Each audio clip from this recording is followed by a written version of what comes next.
Le vilain petit canard.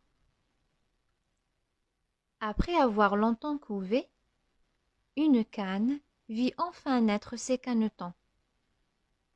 Ils étaient tous d'un jaune magnifique, sauf un, si foncé et si laid que tous les animaux de la ferme se pressaient pour le voir. Le caneton ne s'en inquiéta pas et partit tout joyeux à la mare avec la couvée. La nouvelle se répandit très vite et le caneton devint la risée de toute la ferme. Mais d'où sort-il? Se demandaient les animaux. Nous n'avons jamais vu un animal aussi laid. Qu'il est vilain! Il vient peut-être d'une autre planète. Les moqueries et les insultes se répétaient tous les jours, jusqu'au jour où, lassé, le vilain petit canard décida de partir. Un soir d'été, il quitta la ferme, le cœur serré. « Tu es complètement fou !» lui dit un oiseau. « Ne sais-tu pas que le monde est plein de dangers ?» Cela m'est égal, répondit le vilain petit canard. Quel que soit l'endroit où j'irai, cela ne pourra jamais être pire qu'ici. Mais l'oiseau avait bien raison.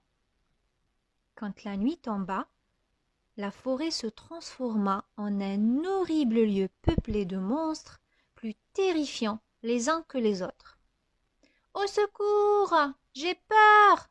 gémit le vilain petit canard en se bouchant les oreilles avec ses ailes.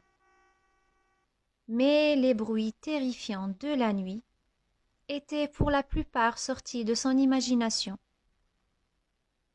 Le petit matin lui fit connaître une frayeur encore plus grande.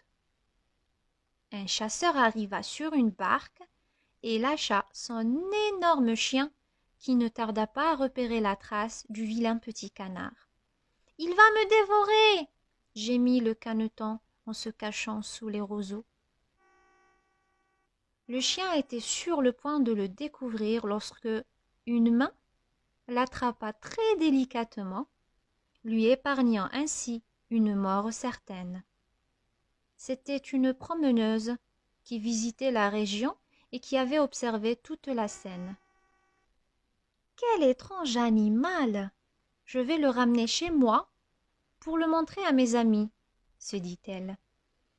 Mais après l'avoir bien regardé, elle se dit « Il est tellement laid que je ferais bien mieux de le laisser ici. » Cette fois, c'était sûr, personne n'aimerait jamais le vilain petit canard.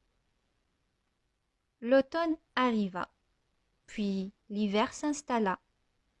Il faisait un peu plus froid chaque jour et les animaux de la forêt commençaient à rentrer dans leurs terriers pour passer l'hiver. « Venez, mes chéris, » dit maman lièvre à ses petits.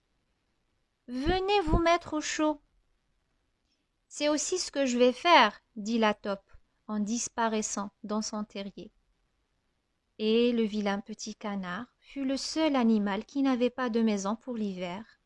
« Je vais mourir frigorifié, » se dit-il.